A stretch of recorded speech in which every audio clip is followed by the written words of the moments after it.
Hello, Brabs. I'm back. I did realise today that I have this book too, Brav. Open the Door, which is the first book in basically the trilogy of these three that were listed on the back of this envelope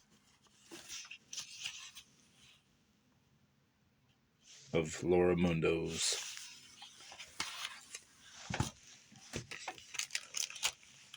I found it in a pile of books after I almost ordered another one. Wonder what she says in the foreword.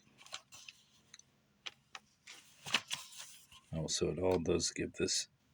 I'll just save all that information I learned today for that from 1935. All right, let's get back to this shit.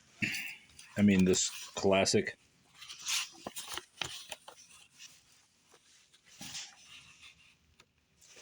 What are we on? Chapter 8. The Mental Man.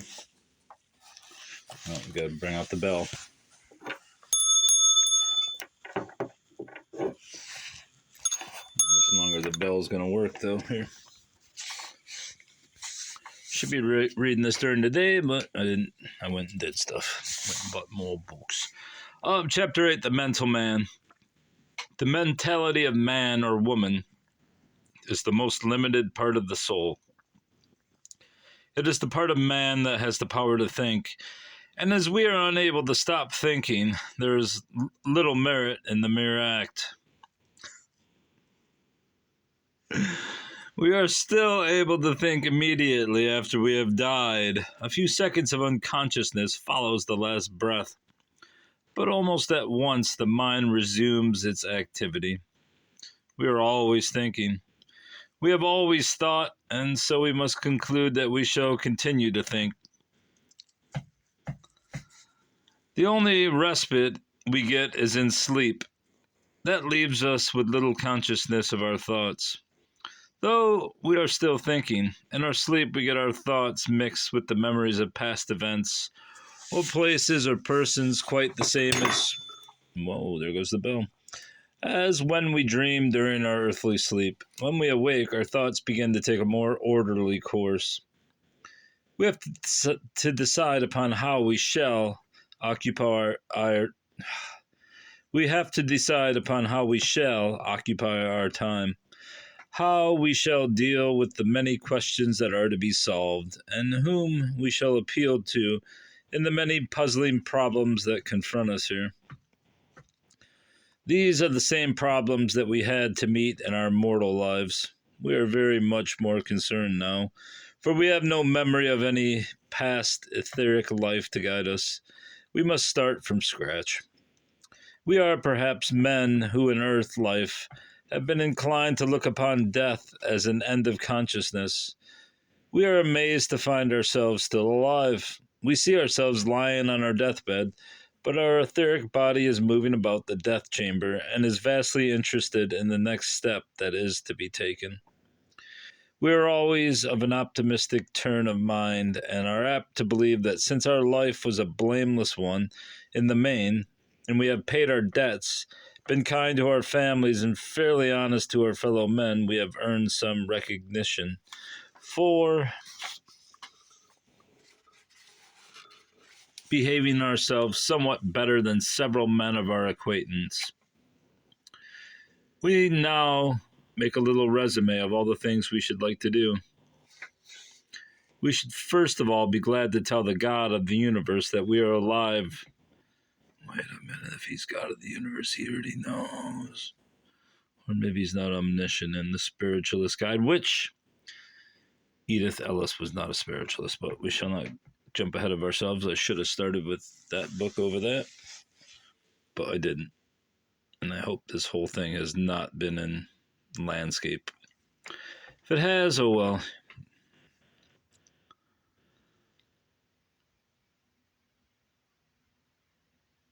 We should first of all be glad to tell the God of the universe that we are alive and are ready to be rewarded for putting up with such an imperfect world so good-naturedly.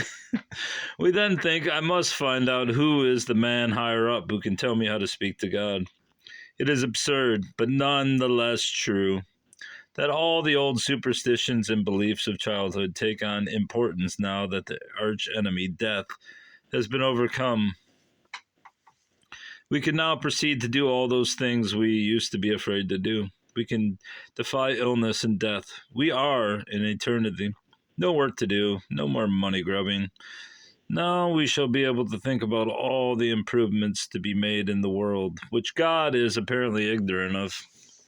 The old saying, God is omniscient, cannot be true. We think that now we shall be able to help evolution by setting God right about many matters. Mainly, we wish to let him know that the race is going all wrong as to immortality, who doesn't really believe in it. And this lack of belief is leading to a very hard state of race mentality.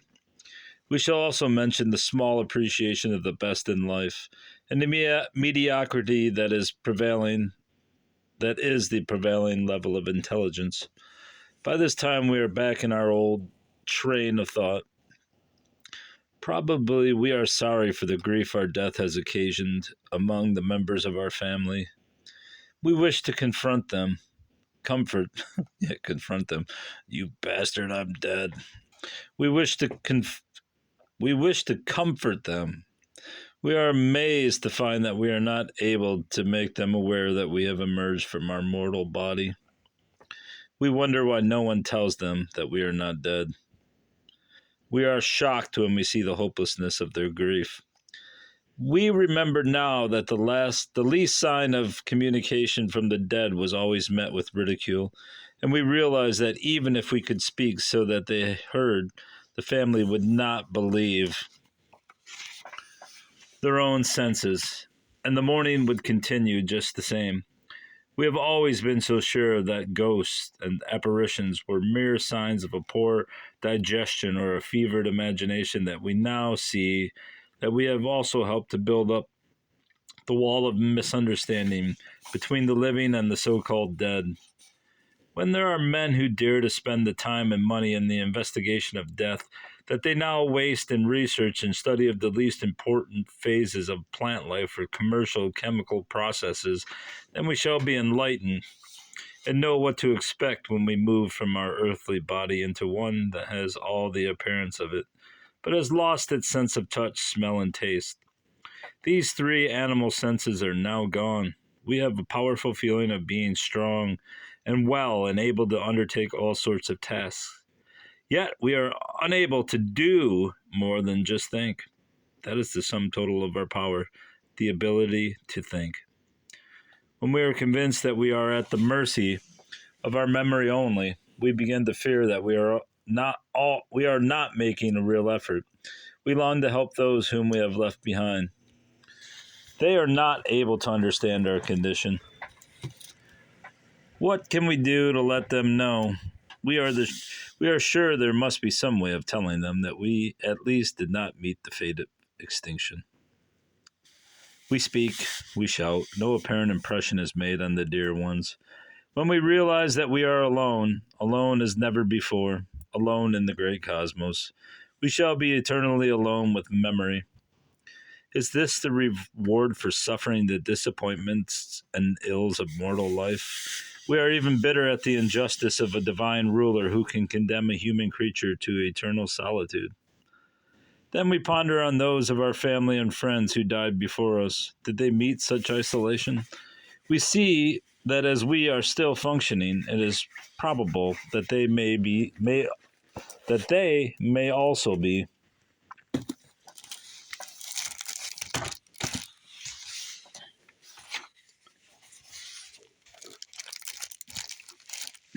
Getting very clumsy here. We come to the point where we begin to reason. We realize that the old childish teachings of prayer and supplication seem to be all we can turn to in the situation. We are tentative, ashamed to call wholeheartedly upon God to send us our mother, usually the first soul we think of. We feel rather unmanned, and our emotions master us as we call on that one whose love was our earliest memory. We finally give ourselves up to the desire to see her again, to ask her help, to experience the joy of her affection for us. As these feelings and thoughts grow, we become conscious of a presence. At first, we see nothing, but we know that someone has entered our death chamber, someone still invisible, but whose presence we feel. Then we hear our name spoken, and usually an endearment with it and greeting. We have only to quiet our mind and overcome the slight sense of fear that this has caused.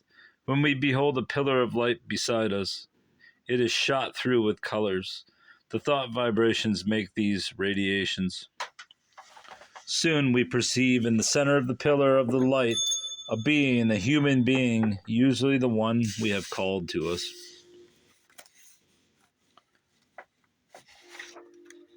There they are. Your mother, the Chooch. I hope you can hear the Chooch. Chapter 9. The Long Wait. The soul who has gone from its earth body and is inhabiting its etheric body is very lonely. That is, unless it has had the services of some minister or priest, friend or member of the family, who has prayed to the divine spirit of life to send helpers to receive the soul as it leaves its mortal body. This is really the proper way to send a fellow being into his new environment. Pray with great emphasis and fervor that those who love, speaking his name, will come and minister to him. This vibratory message will reach the ones who have the person named in their memory, provided the prayer or call for help is repeated several times at intervals. You will say, "Where is God in such a prayer?" I can only answer, where he always is, in every place and person in the universe, animating and preserving the spark of life in us.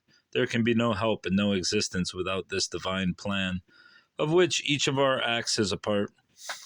When a soul has left its mortal body, and there has been no call for help, either from him or from others, the poor soul is, to his own sense, alone in a new body, and in a world that seems uninhabited, except by mortals whom he sees in the place where he died. He lingers there in his last abiding place, weeks or months, sometimes years, and even centuries, alone, earthbound. No one seems to be aware of him among mortals. There are the ghosts, who are sometimes seen by sensitive people, and at any sign from whom, in their costume of bygone days, they go shrieking in terror. Can you imagine a more terrible situation? Fortunately, there are few who are so forgotten and neglected as to meet this fate. One call for help from the mortal who sees this lost spirit, one cry to some dear friend to come and help this lonely soul, if given with power enough to vibrate strongly, would be received. God. Such clunkiness here. Then at once, the poor dazed victim would have friendly fellow beings with him, speaking to him and helping him to find himself. Many lost souls, though these are exceptional instances, think they are dreaming or insane and do not realize that they have died. I wish to speak of those who come to this plane suddenly and with no time or opportunity for prayer or a call for help.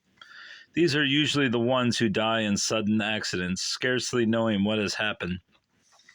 The cord which holds the etheric body to the mortal body by means of an electric thread or current through the spinal column is instantly disconnected when breathing ceases.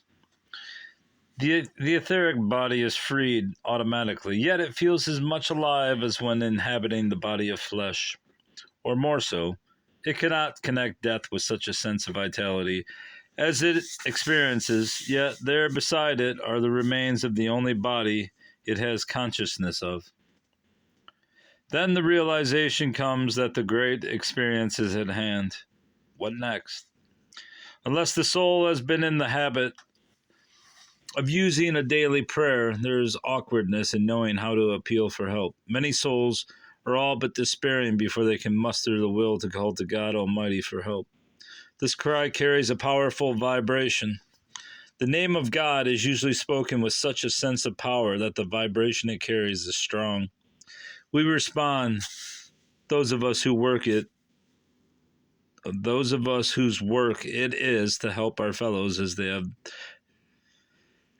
leave their mortal body. Let me read that sentence again. Let me do it. We respond, those of us who work it. I can't do it. We respond, those of us whose work it is to help our fellows as they leave their mortal bodies. We can be of use if we know where the person is calling from. If John Smith is suddenly killed in a mill or by an automobile in Pittsburgh, let him let him say so. Hey, I just got crashed into by an Amtrak over here in St. Petersburg. Let him say so. We can then locate him. There are so many people who die from the apparent negligence of their employers in providing safeguards in factories and shops that we are continually called upon to succor the victims as they wait in lonely terror for they know not what. Parents should teach their children to ask for help in all cases of emergency. It would be a safeguard that these small creatures are in sore need of when an accident carries them suddenly out of mortal life, and no help is asked for them.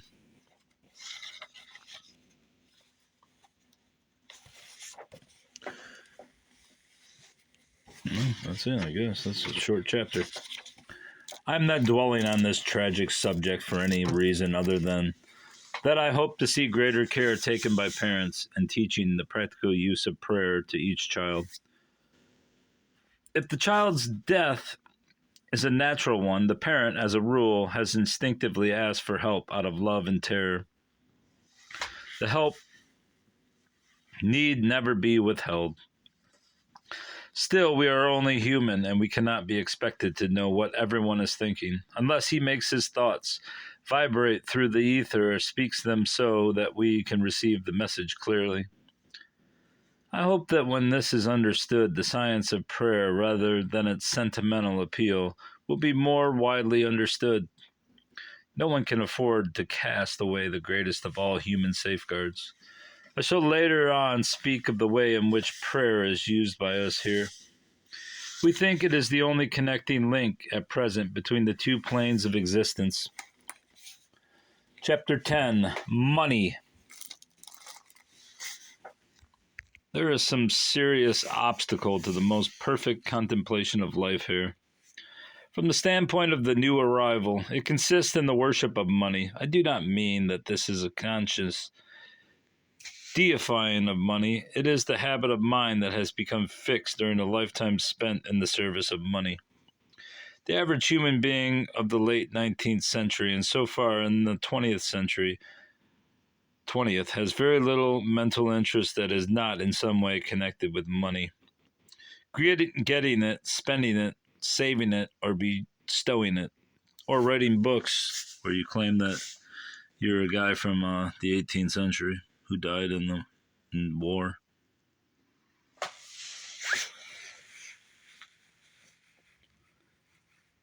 The pursuit of art or science is somewhat freer from this blight, for they engender a love of beauty, truth, and service. Yet one is tempted to doubt that there would be such devotion to even these if there were merely honors to be gained as a reward. Americans especially have exalted money until it is now the measure of social importance. Birth and a line of ancestors who have served the community honorable are no longer the criteria of worth.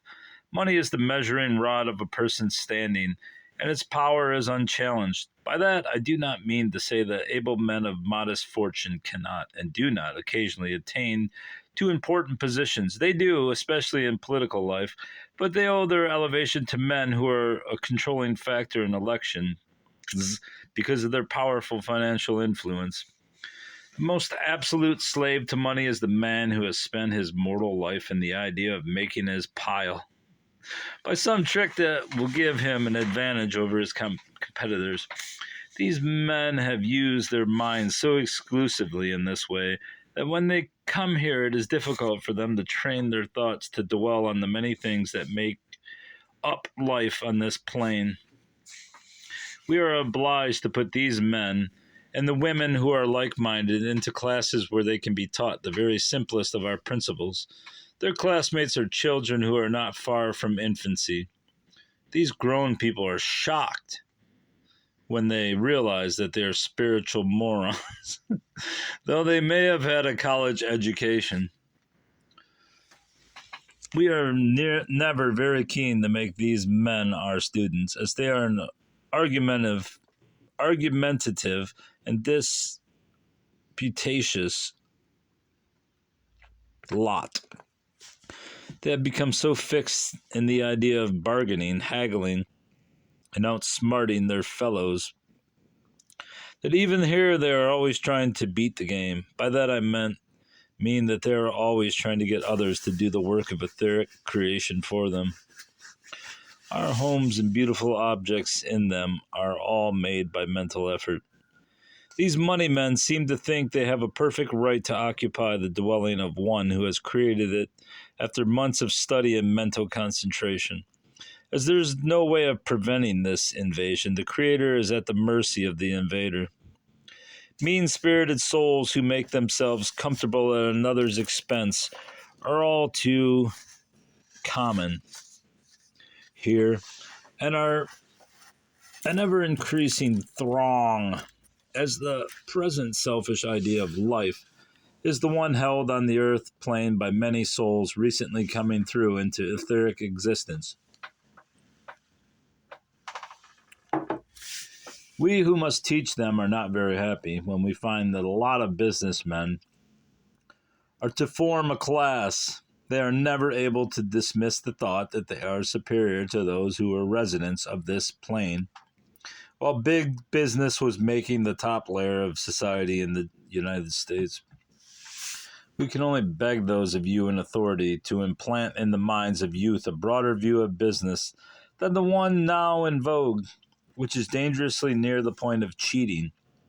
Commercial lying has also become a trade practice, and the souls who come here suffer needless humiliation by their attempts to lie about themselves as we question them, so as to decide just where they can best be placed in order to learn the way of life and living here. There is a great deal of rejoicing here among these traders and profiteers, when a fellow soul arrives who has been a failure in business. Their cruel instincts survive, even here, where their power to ruin a rival is gone. Many, of course, have been fair in their dealings and have carried over an instinct for simple honesty in all their affairs. These soon pass to more advanced classes of students and quickly learn to use their minds unselfishly and for the common good. How can a man live in the United States today, support his family, and become anything but a money-making machine? We are never ready to condemn, but we are safe in commenting on the utter sordidness of the average businessman's mind. He will pride himself on his acumen in the affairs of world commerce, but here he is like a child without his toy when he no longer has to concern himself with money-making. There is one type of businessman whom we bow to. That is the one who in earth life invests his capital to the end that he may give great bodies of men and women employment and furnish an article to the masses at a modest profit. A few of these men are here. We find them ready to study with the utmost diligence in order to arrive at the technique which will enable them to care for their own wants and, at the same time, help those of their old employees who have also passed through bodily death. These men are among your great industrial and commercial giants who built up their enterprises in the years following the Civil War.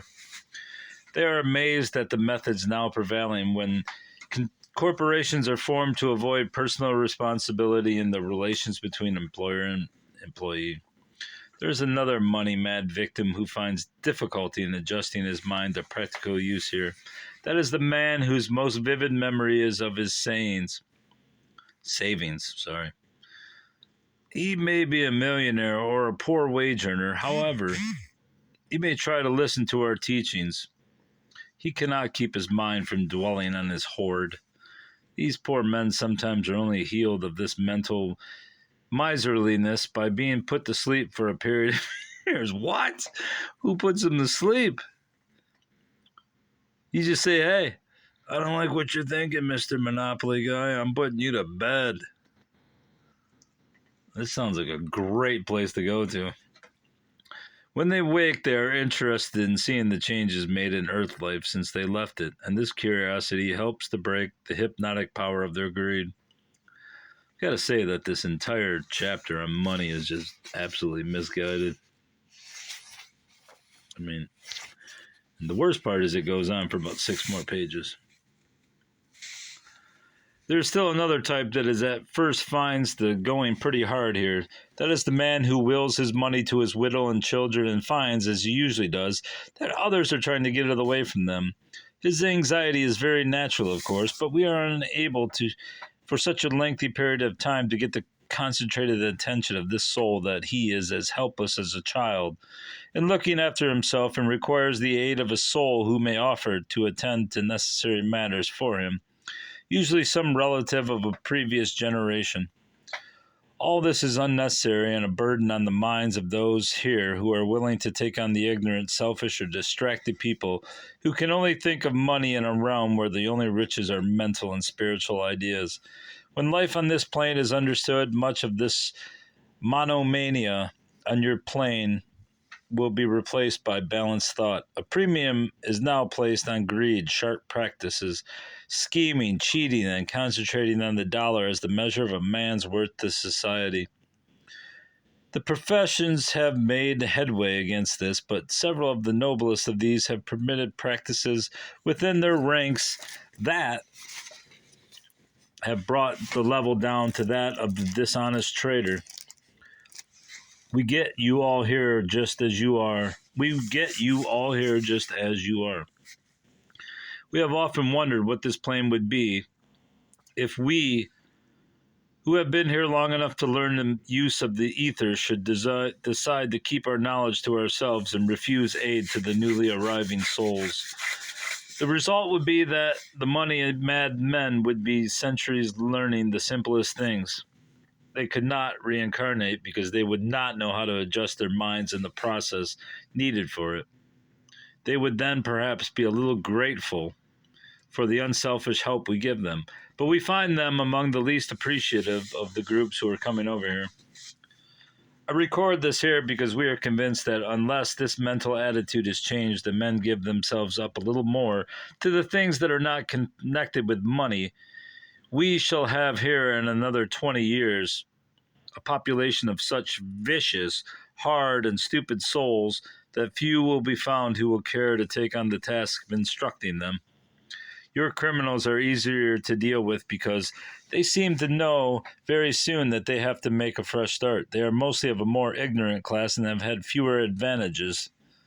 They are also money mad, but when they realize that there is no medium of exchange here, they become very relaxed, simple, and teachable. I should like to give an example of a businessman who made life a very tiresome thing for all of us who came into contact with him. He had been a merchant prince in the mortal realm. His goods were in the highest sense first class. He was also a manufacturer and distributor. His beginnings were small, and he had made his way by sheer concentration on money, profits, cost, and the like. His vast holdings were in the Middle West. There he lived an autocratic life, and his word was the law that governed the lives of thousands of his employees. He was not a very generous man, and when he died, there were only a few beneficiaries, the members of his family, and a few servants who received small bequests. The public that had made his success possible, got no benefit of any sort. Well, he's dead. When he came here, he was annoyed.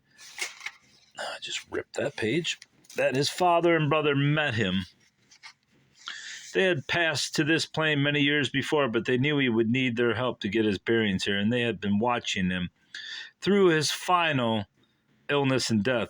These were simple, unpretentious men who had played a very minor part in his life, and he was rather bored when he found himself in their care. He had expected that wherever he might be, his wealth and financial position would make him a conspicuous figure. As time passed, this newcomer became so enraged at the indifference he met with here that he could not put his mind to anything constructive. He had the stupid idea that he would make an impression by disclaiming his interest in anyone he met here and by living entirely within himself. This, of course, was his privilege, and he was left to sulk and rage alone. He maintained this attitude for such a period of time that he became almost an imbecile. His mutterings could be heard when he was in the company of others and were most exasperating and distracting. At last, we decided to be rid of him and his senseless arrogance, or his annoyance of everybody in his vicinity, and we put him to sleep. Again, these bastards put people to sleep. This sleep lasted for 20 months. When he awoke, he began the same tactics. We told him why we had made him unconscious, but he declared he hadn't been asleep at all, only shamming. Shamming? What's shamming? This seemed like lunacy, so we again concentrated on sleep for him. This time he slept for 5 years. Now, we said, he can't pretend to sham that long.